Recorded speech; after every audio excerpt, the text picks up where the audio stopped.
Aviso: esse programa tem linguagem forte, relatos de abuso sexual e pode não ser adequado para todos os públicos.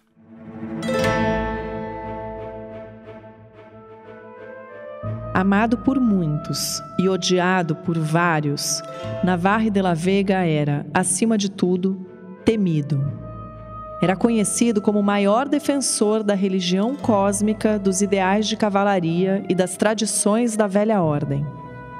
Era considerado um dos 5 grandes magos da luz do universo da fantasia, ao lado de Prósper, Gandalf, Merlin e Dumbledore. Vivia dizendo que queria se aposentar e voltar para sua terra, as misteriosas Serras Negras. Esse trecho que você acabou de ouvir é do livro As Crônicas de Zandrapur, escrito por Carlos Veiga Filho. Esse personagem, Navarre de la Vega, é inspirado no próprio Carlos Veiga Filho, ou Veiga, como ele era conhecido. E diversos dos crimes pelos quais ele foi denunciado em 2023 aparecem referenciados na obra de ficção. A gente pode até ter começado esse podcast com fantasia, mas a história que a gente vai contar é a de um modus operandi de abusos que perdurou por quase 40 anos e envolveu uma das escolas particulares mais prestigiosas de São Paulo. Em abril deste ano, a pedido da polícia e do Ministério Público, a Justiça decretou a prisão de Carlos Veiga Filho, que sumiu de Serra Negra. Ele foi preso a 115 quilômetros daqui, em Hortolândia. Carlos Veiga Filho tem 62 anos e é formado em Direito. Ele começou a carreira de professor em 1986 em um colégio de elite na capital paulista, onde deu aulas de história e de teatro e trabalhou até o início dos anos 2000. Depois, foi professor em outras instituições de ensino no interior do estado. Veiga usava do esoterismo, de uma suposta camaradagem e se aproveitou da necessidade de pertencimento dos adolescentes para abusar de seus alunos. Só meninos. O livro Crônicas de Zandrapur está entre os muitos documentos, depoimentos e entrevistas que a gente compilou em meses de apuração, viagens e muita conversa.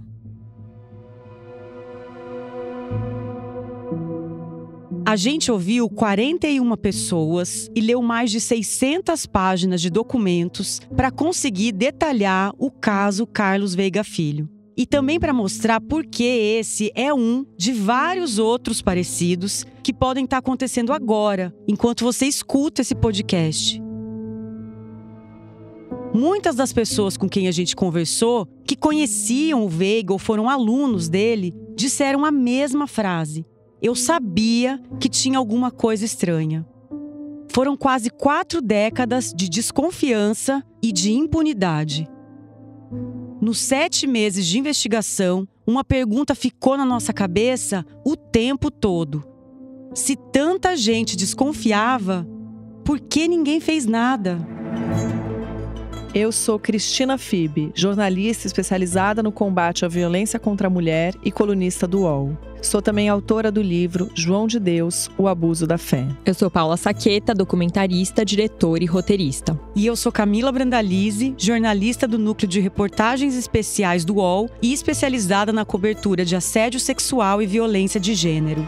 Nós 3 temos muita experiência na cobertura de casos de violência contra meninas e mulheres. Mas aqui, a gente vai contar uma história de quase 40 anos de abusos contra meninos. E isso faz toda a diferença, e você vai entender por quê.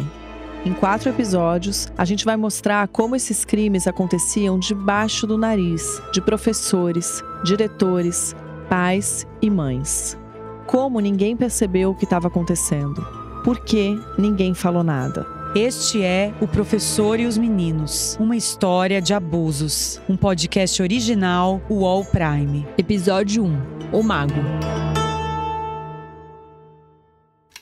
Então vamos lá, eu sou o Breno, eu tenho 26 anos. Eu nasci em Serra Negra e fui criado aqui, e ainda moro aqui. Esse que a gente acabou de ouvir é o Breno Piffer. Ele era aluno do Carlos Veiga Filho em 2013, quando tinha 15 anos.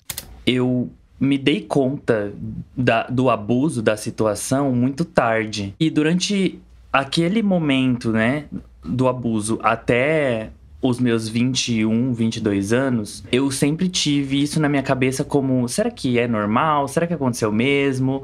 É um sentimento só meu? A gente encontrou o Breno em Serra Negra, cidade no interior de São Paulo, onde a primeira denúncia contra o professor Veiga foi feita. Essa denúncia que teve desses alunos daqui de Serra Negra mais jovens foi o start pra mim. Eu falei, tá, eu preciso de algum jeito, duas coisas, falar sobre o que aconteceu comigo e a segunda, não desmerecer o depoimento desses meninos, porque o que aconteceu é verdade, não foi um fato isolado. Ele é um pedófilo, um abusador. Eu preciso de algum jeito falar sobre. Eu cheguei um pouco depois. Já conhecia algo das denúncias dos principais acontecimentos, mas não em detalhes. A certas informações eu tive acesso no desenrolar desse podcast, assim como quem vai ouvir essa história pela primeira vez. Por isso, meu papel aqui é também o de ouvinte, o papel de escutar, levantar questões e discuti-las conforme a história se desenvolve.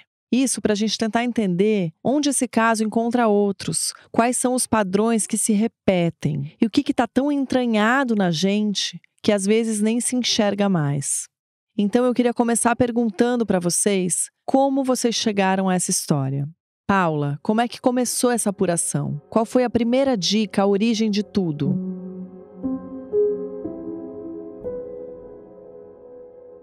Em abril de 2023, a Gabriela Morim, que é uma conhecida minha, me procurou dizendo que queria conversar. Ela conhecia meu trabalho e queria me passar uma história. A gente foi tomar um café e ela me contou que tinha estudado num colégio tradicional em São Paulo até o início dos anos 2000 e que, por todo o tempo em que esteve lá, um professor chamado Carlos Veiga Filho teria abusado dos alunos. Só dos meninos. Ela queria que isso viesse à tona de alguma forma. Perguntei por que mexer naquele vespeiro tanto tempo depois. Ela me disse que tinha visto fotos suspeitas no Instagram dele e que tinha certeza que ele continuava fazendo a mesma coisa. Só para ficar claro, nosso encontro foi em 2023, quase 20 anos depois da época em que ela estava na escola e viu isso de perto. Os posts que ela viu tinham fotos de outros meninos, agora numa escola no interior de São Paulo. Depois dessa conversa, passei mais de um ano investigando essa história e tentando conversar com vítimas que falassem abertamente sobre isso. Até que, pouco mais de um ano depois, em junho de 2024, o Carlos Veiga Filho, professor de quem a Gabriela tinha me contado, foi preso. Em abril deste ano, a pedido da polícia e do Ministério Público, a Justiça decretou a prisão de Carlos Veiga Filho. A coisa estava finalmente ganhando tamanho e eu percebi que não dava mais para tocar esse barco sozinho. Foi aí que a equipe do UOL entrou comigo nessa. Quando a Paula veio conversar com a gente, eu já tinha lido reportagens sobre o caso. Nessas matérias tinha umas informações sobre quando ele entrou numa escola, quando foi demitido, quando foi contratado por outra. E aí, fazendo as contas, eu percebi que provavelmente a gente estava diante de um escândalo sem precedentes no Brasil. Tudo indicava que era um caso de quase 40 anos de abusos sexuais contra meninos menores de idade. Aí a minha suspeita se confirmou depois de ter conseguido acesso ao processo contra o Veiga, que é sigiloso.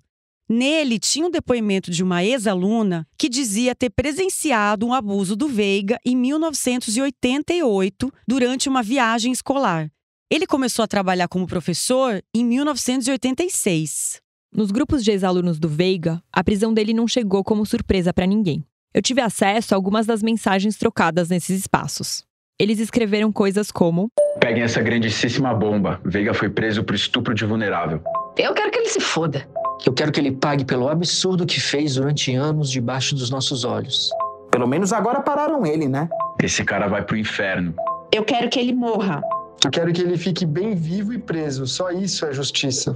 Filho da puta perverso. A prisão aconteceu numa terça-feira, 11 de junho de 2024, em Hortolândia, que é uma cidade no interior de São Paulo com pouco mais de 200 mil habitantes e está a 118 quilômetros de Serra Negra, onde o pedido da prisão foi feito. Apesar de ter uma população considerável, as ruas não são muito movimentadas, nem por carros, nem por pessoas. Vários moradores passam o dia trabalhando no polo urbano vizinho de Campinas. Então, no dia da prisão, tudo parecia nos conformes no condomínio Docilar. Nos apartamentos, Carlos Veiga Filho estava sozinho quando ouviu o interfone tocar.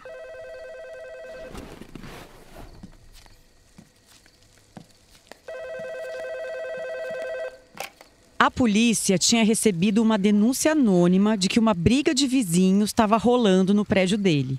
Só que a gente apurou que mesmo que os policiais de Hortolândia tivessem ido até lá com esse argumento, é muito provável que eles já soubessem que o Veiga vivia naquele condomínio. Porque eles basicamente bateram na porta dele, pediram os documentos e, de repente, por coincidência, viram que tinha um mandado de prisão expedido contra ele. No processo, a gente vê que tentaram localizar o Veiga em Serra Negra, até que identificaram o carro dele em Hortolândia.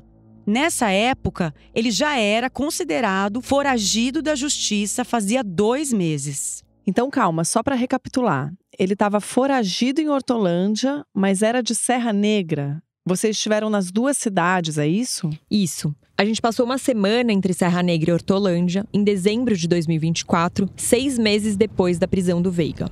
A gente está indo para Serra Negra, de carro, mais ou menos 200 quilômetros de São Paulo. Segunda-feira, 9h30 da manhã.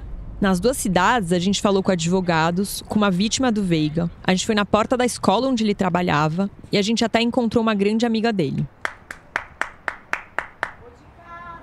Fomos ao Ministério Público, à delegacia e fizemos perguntas a pessoas na rua para sentir o clima nas 2 cidades. A sensação que deu era de que todo mundo tinha ouvido falar no assunto, mas ninguém queria entrar muito em detalhes com a gente. Oi, doutor. A gente acabou chegando um pouquinho mais cedo. Entre as pessoas que toparam falar, a gente conversou com o Jonathan Wilke, advogado do Veiga. A polícia militar foi acionada, foi avaliar a situação, né? Foi verificar a situação. Bateu na porta, pediu os documentos do carro, recebemos a denúncia, não tá acontecendo nada aqui. Ele estava com alguém em casa? Não, sozinho. Pegaram o documento dele, fizeram a pesquisa, tem um mandado em aberto. O advogado do Veiga alegou que ele não estava foragido, que se mudou de cidade para ficar mais perto da família. A gente está falando de uma mudança que aconteceu em outubro de 2023, logo depois dele ter sido internado em um hospital de Serra Negra por tentativa de suicídio. A médica que assina o laudo da internação sugeriu que ele não ficasse sozinho, sob o risco de tentar alguma coisa de novo. Vamos cumprir o mandado de prisão, o senhor está capturado. Ele nem sabia que tinha um mandado. Não sabia. A versão oficial é a seguinte: a polícia tinha pedido a prisão de Veiga 2 meses antes, em abril, pelo crime de importunação sexual. Naquela época, ele ainda estava em Serra Negra, que fica a 2 horas de Hortolândia, mas saiu da cidade e colocou o apartamento à venda assim que virou procurado pela polícia. De qualquer maneira, às 8 da noite daquele dia, o Veiga foi parar na cadeia pública de Sumaré, um município vizinho. Pois é, vocês me contaram até que no processo tem um argumento da polícia para pedir a prisão preventiva, que é de que nada garantiria que Veiga não ia praticar abusos contra outros adolescentes. Porque se nem tá dentro de uma escola foi capaz, abre aspas, de freá-lo na sanha de satisfazer compulsivamente a sua lascívia, fecha aspas, que dirá sem nenhum vínculo com uma instituição.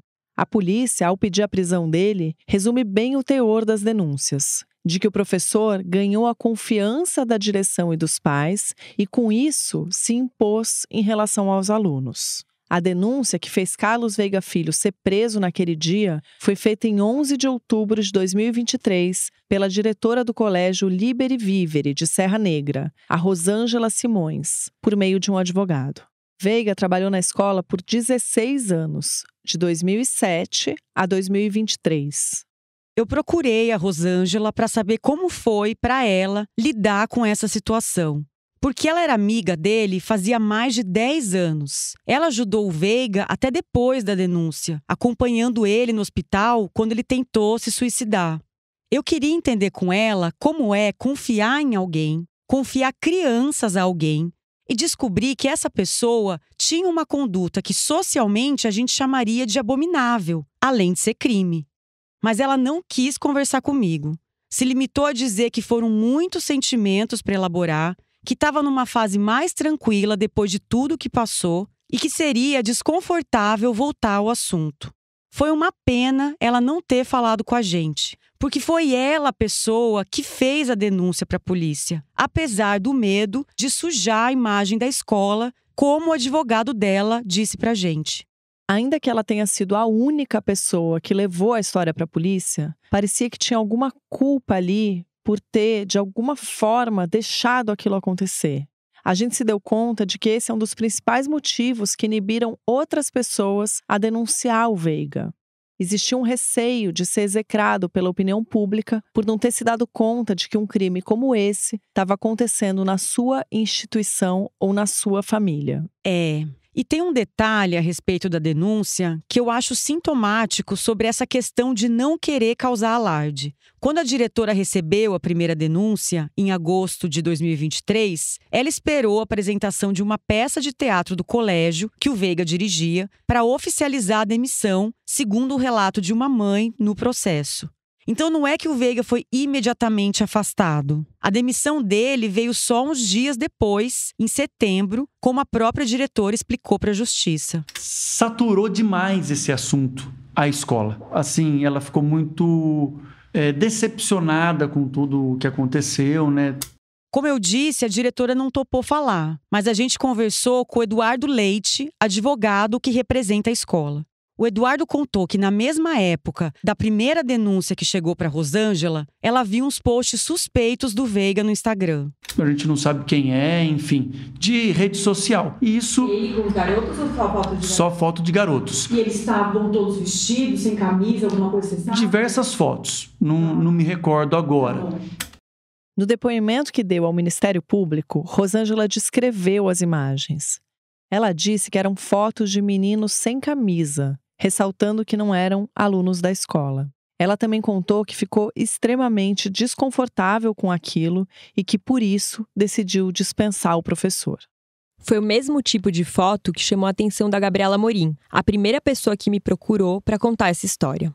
Na foto que ela me mostrou, o Veiga tá sem camisa, dentro de uma banheira de hidromassagem, com 4 meninos, todos também sem camisa. E um detalhe, o perfil não se chamava Carlos Veiga Filho, mas Ximenes Inácio, com X. No perfil, além das fotos com meninos, ele fazia propaganda daquele livro que a gente menciona na abertura do episódio. Eu vou ler um trecho de um dos posts do perfil dele que fala sobre o livro. Escuta aqui.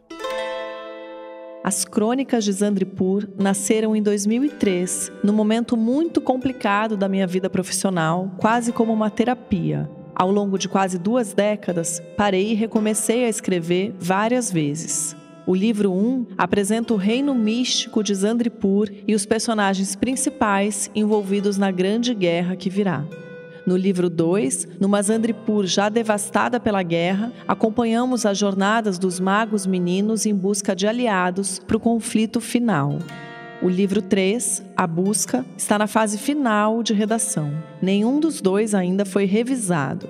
Caso se interesse por eles, é só entrar em contato comigo no Instagram ou no Zap.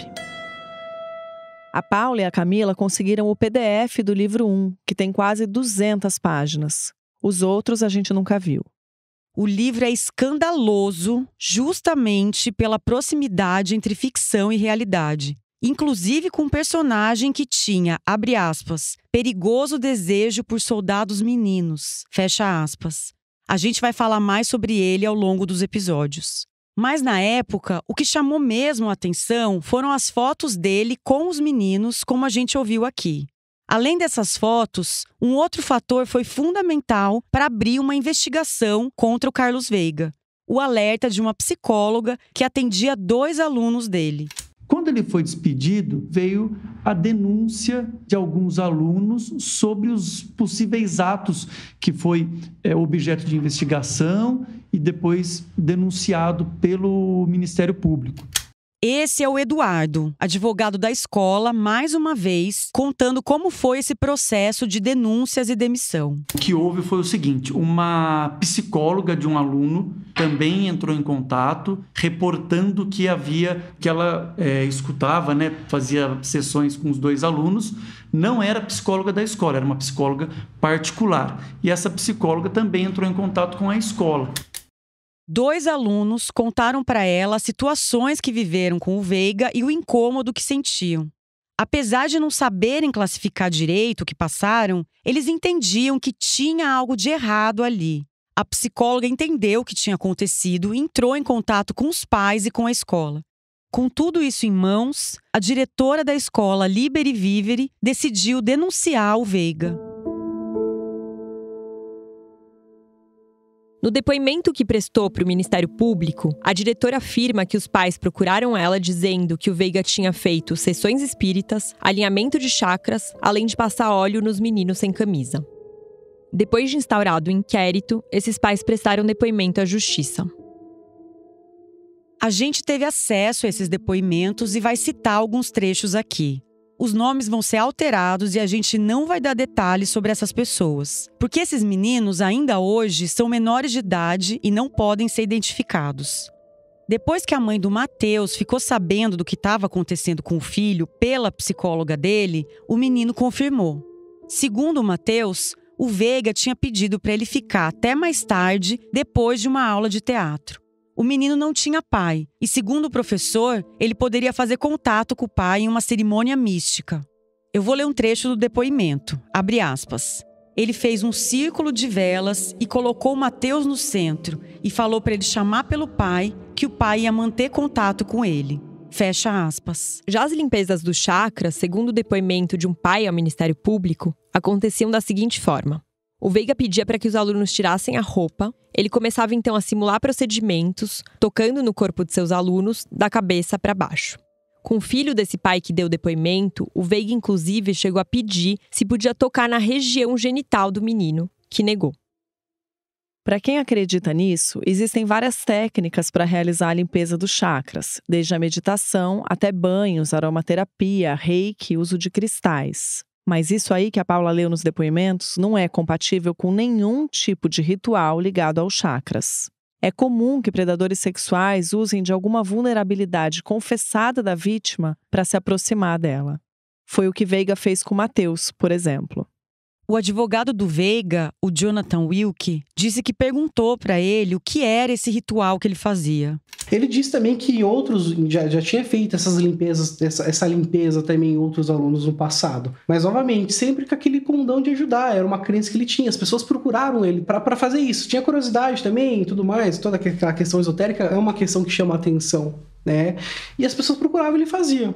Aí agora eu não sei, foge da minha expertise como funcionava a limpeza, o que, né, os chakras. Ele me explicou, não entendi nada, né? São 7 chakras, cada região do corpo é um chakra específico, enfim, né? E foge da minha competência. Mas ele explicou tudo isso? Não, eu tive que saber, professor, eu preciso saber a verdade. Não adianta o senhor mentir para mim. Não adianta.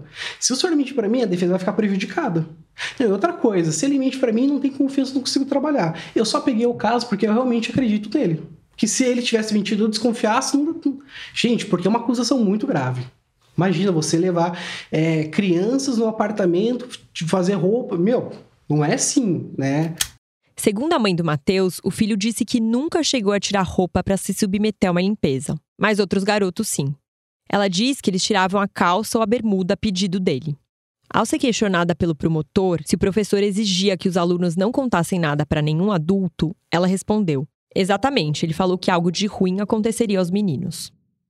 A mãe do Pedro, outro aluno que denunciou Veiga, contou no depoimento que começou a desconfiar de que algo estava errado quando percebeu o filho pensativo, febril e melancólico, já que o menino era muito falante e brincalhão. O Pedro tinha 16 anos e teve que tirar a roupa na limpeza de chakras. O aluno contou que estava sendo feito de idiota e que achava que o Carlão estava abusando dele. Carlão é um dos apelidos que os estudantes usavam para se referir ao Veiga. Em outros relatos, a gente também ouviu ele sendo chamado de gordo. Você vai ouvir bastante esse apelido ao longo dos episódios. O Veiga é um homem obeso desde a juventude. O Pedro contou para a mãe sobre esse alinhamento de chakras. Diz que foi submetido ao ritual no apartamento do Veiga e que o professor de raspão passou a mão no órgão genital dele. Ainda com o Pedro sem roupa, o Veiga teria pedido um abraço. Depois tirou foto do menino pelado. Abre aspas. Quando meu filho falou isso, chorou muito. Estava muito triste e queria buscar o pendrive na casa do Carlão, porque ele vivia com essa máquina digital. Fecha aspas. Na cabeça do Pedro, as fotos que o Veiga tirava dos meninos estariam salvas em um pendrive. A mãe do Pedro também contou que confiava muito no Veiga. Disse que ele era próximo da família e que poderia desconfiar de qualquer pessoa, mas jamais dele.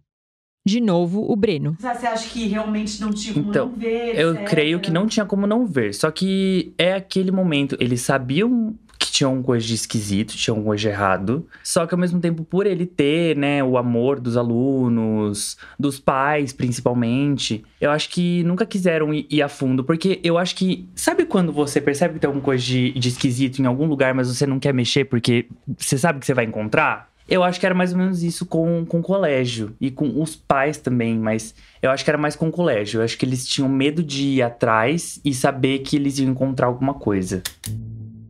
Eu acho que agora que a gente sabe, fica mais fácil estranhar. Mas lá atrás, ficava meio que entendido que esses adolescentes estavam sendo vigiados e protegidos por alguém, por um adulto. Um responsável. Exatamente. E era um adulto que, muito estrategicamente, ganhava a simpatia de todo mundo ao redor. Aí ninguém desconfiava a ponto de denunciar. Porque eu realmente acho que se cria um empecilho mental para uma pessoa de fora conseguir admitir que existe um abuso ou até conseguir enxergar aquilo. Por exemplo, essa coisa de ganhar a simpatia de todo mundo, isso é um comportamento padrão na maioria dos casos. E, aliás, muitos casos de abuso sexual, a gente sabe, vai falar disso mais pra frente, acontecem dentro de casa, cometidos por pessoas, sim, que são queridas, carismáticas, e tem essa ambivalência, né? São pessoas de quem a gente gosta. O abuso não vem numa camada só, senão ele não ia acontecer, né? Sem que as pessoas ficassem anos sem denunciar. E também tem uma coisa que pra gente é muito mais fácil pensar no abusador, no pedófilo, num monstro, né? Alguém que tá fora, que representa esse perigo. Isso, aquela pessoa que vai ser facilmente identificável, né? Exatamente, mas não é. É o tio, é o avô, é o amigo do pai, é quem tá perto. E por isso é tão difícil de denunciar. É um crime que muitas vezes é de palavra contra palavra. E parece, sabe, a minha sensação cobrindo esses casos é que a gente está primeiro predisposto a não acreditar na vítima, principalmente nesses casos. E justamente por isso, muitas vezes, quando sai a denúncia ou uma prisão como a do Veiga na imprensa, muitas vítimas se reconhecem como tendo sido abusadas e aí sim o caso passa a ser falado como um caso de crime sexual. E isso também aconteceu nesse caso, como a gente te conta depois do intervalo.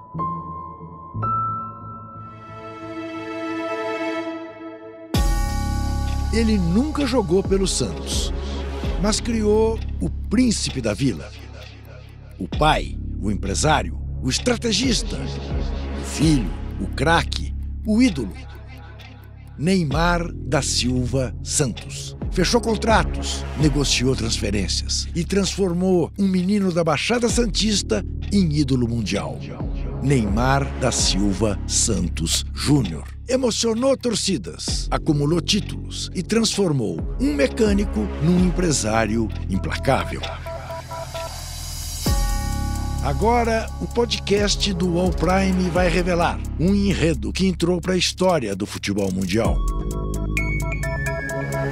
Este é Neymar, um podcast original do All Prime. Ouça no All, no YouTube do All Prime e em todas as plataformas de podcast.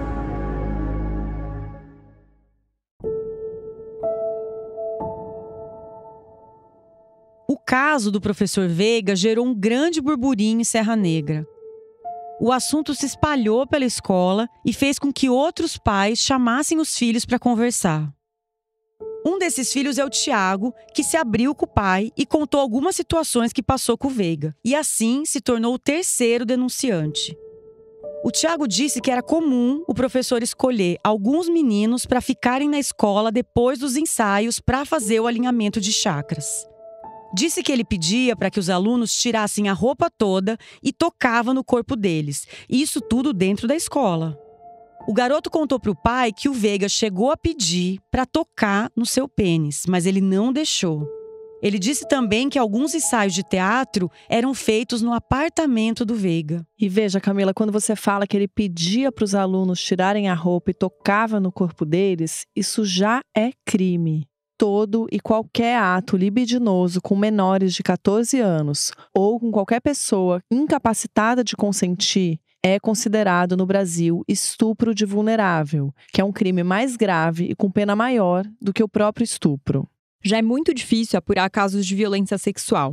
Sendo com menores de idade e meninos, a coisa fica ainda mais difícil. A forma como a masculinidade é construída faz com que meninos acreditem que não deveriam ter deixado isso acontecer, como se não pudessem ter se vulnerabilizado a esse ponto ou deixado que isso acontecesse com eles. Mas a gente sabe que a culpa nunca é da vítima. E vale lembrar que a gente está falando de crianças de 12, 13, 14 anos e um professor. Então, além de tudo, passa por aí uma relação de poder. Eu vou pegar o gancho do que a Paula falou, porque eu acho que essa é uma das histórias que essa história também conta. Sobre um adolescente entendendo o que é ser homem e a nossa ideia coletiva, social e cultural do que é ser homem. Então, se até hoje, coletivamente, há um entendimento muito concreto de como um homem deve ser, imagina alguns anos atrás, ou com pessoas que estão definindo quem são, que é o adolescente. Então, por pior que seja o desconforto da situação, ele é homem, ele não sofre, ele é forte. Ele não pode ser vítima de nada, porque o homem é corajoso, o homem revida. Sem falar na homofobia estrutural, que piora muito tudo isso. Então eu pensava, cara, eu vou abrir minha boca, provavelmente vão vir com a questão de, por que você não falou antes? De novo, o Breno, vítima do Veiga, que hoje tem 26 anos. Ou então, iam começar, sei lá, tipo, levantar a pauta de, então é por isso que você é gay, porque você foi abusado. Sei lá, coisas que a gente não pode, que não tem a ver, que, sei lá, desmerecer a situação toda, sabe? Então, foi muito isso que ficou na minha cabeça. Essa denúncia que teve desses alunos daqui de Serra Negra mais jovens, foi o start pra mim. Assim como outros colegas, o Breno já tinha ido à casa do Veiga algumas vezes. Ele diz que era uma coisa normal entre os alunos do Liber e Vivere, o colégio de Serra Negra. Eles se reuniam por lá, comiam pizza e conversavam sobre vários assuntos, em especial sobre espiritualidade. Uma dessas idas à casa do Veiga aconteceu logo depois do carnaval de 2013. Ele botava medo na gente em tudo. Como se ele fosse realmente um deus, assim. Ele falou pra gente que já tinha feito exorcismo também. Então a gente tinha todo esse medo, assim. O Breno foi pra casa do Veiga com outro colega de sala, que ele prefere não dizer o nome porque hoje em dia esse rapaz não quer nem mais tocar no assunto. Quando os dois chegaram lá, o professor tinha preparado um banho de ervas pra eles. O Breno foi o primeiro a ser chamado pelo Veiga para ir ao banheiro. Eu entrei, né, no box do banheiro e lá ele virou essa água, né, com ervas em mim. Ele começou a esfregar os meus chakras, todos eles, inclusive o genital.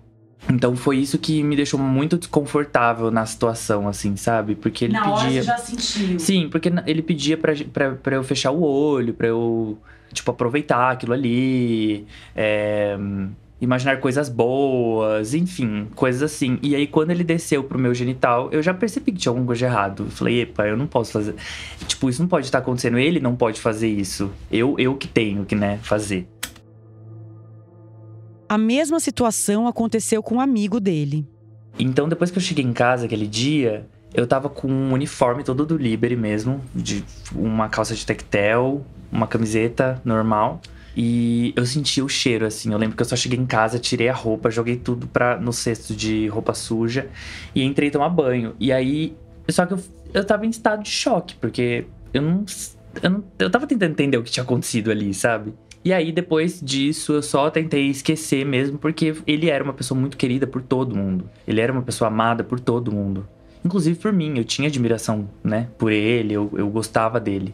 Então, eu nunca, jamais poderia cogitar uma situação em que não fosse um gesto de carinho feito pra mim, né, de um cuidado.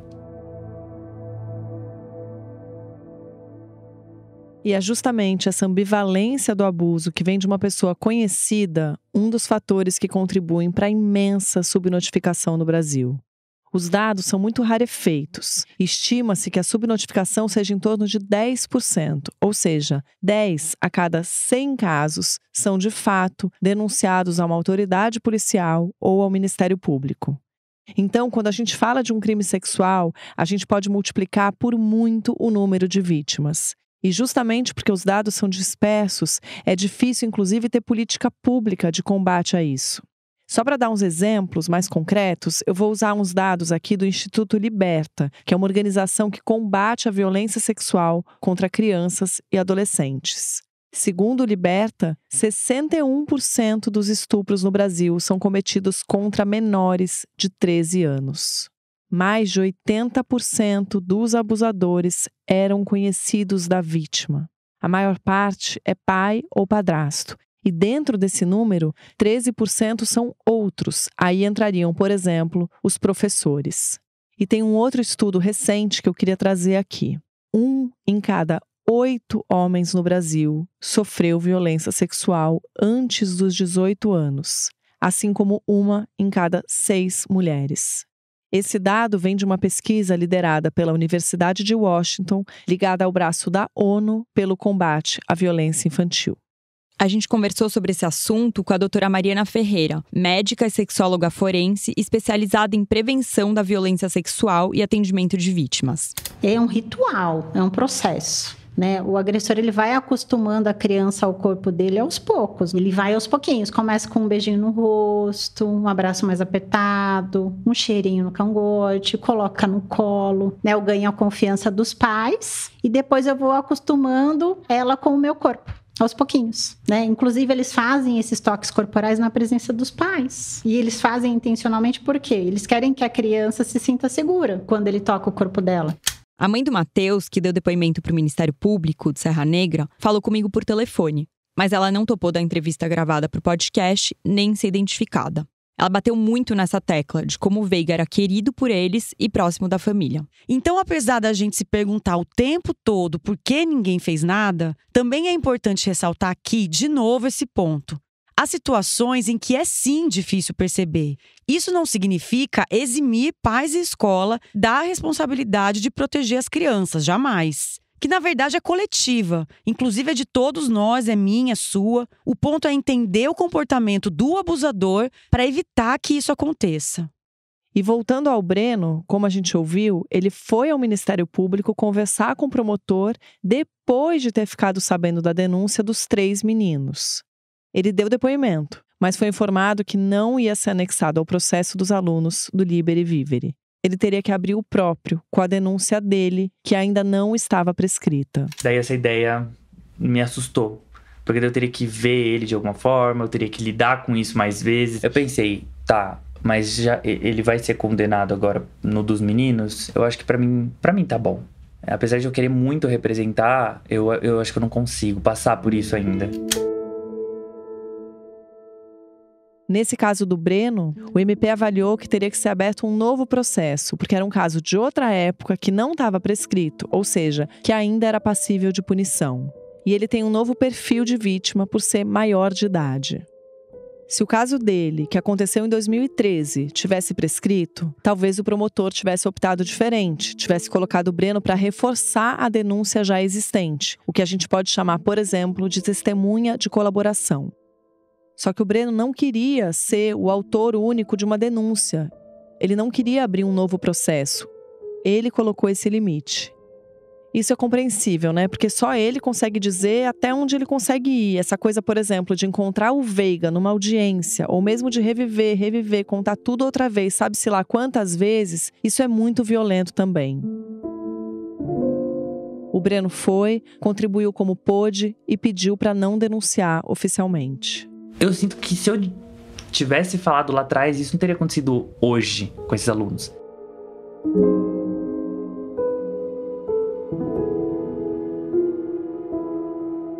O remorso que o Breno diz sentir por não ter falado nada e por isso de alguma forma ter permitido que o professor perpetuasse o seu comportamento contra os alunos foi sentido também por muitos outros homens. Mas vale lembrar, e a gente vai bater o tempo todo nessa tecla, que ele é vítima e apesar dessa sensação, ele não teve nem tem culpa de nada.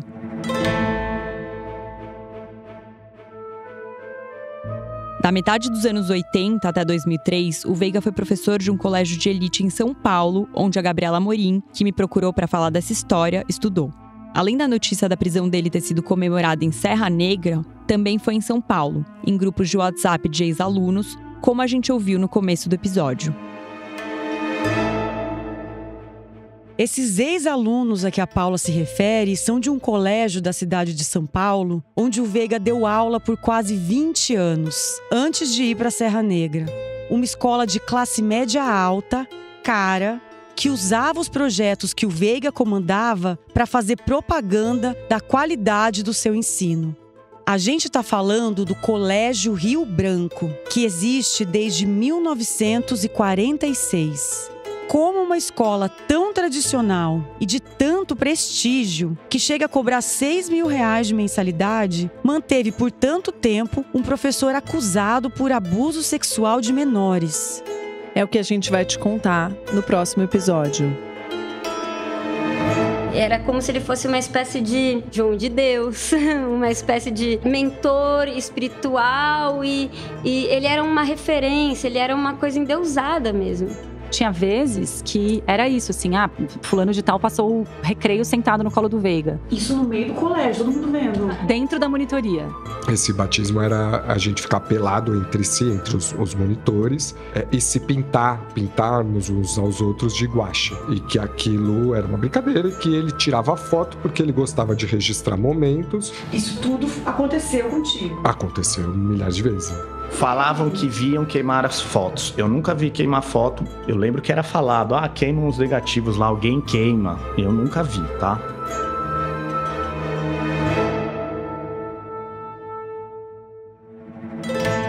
Assinante UOL já pode escutar todos os episódios em uol.com.br/podcast professor. Os episódios também estão disponíveis no Spotify.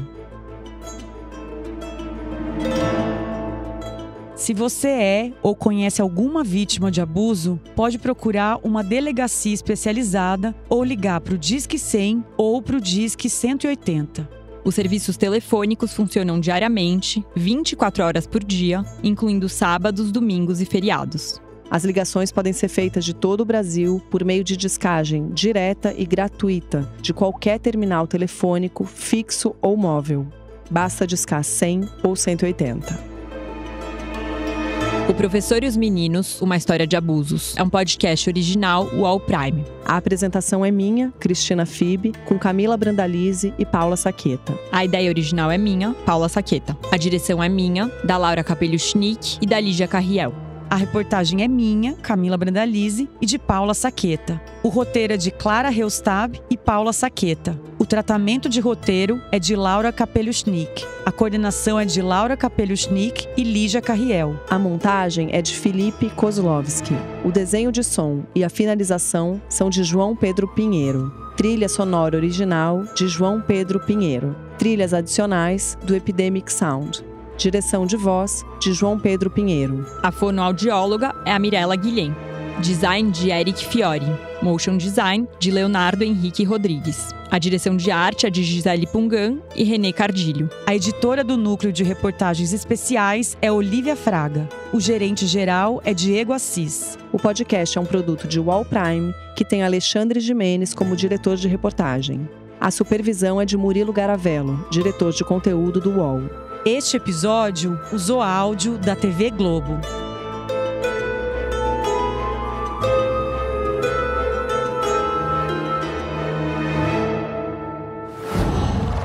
UOL.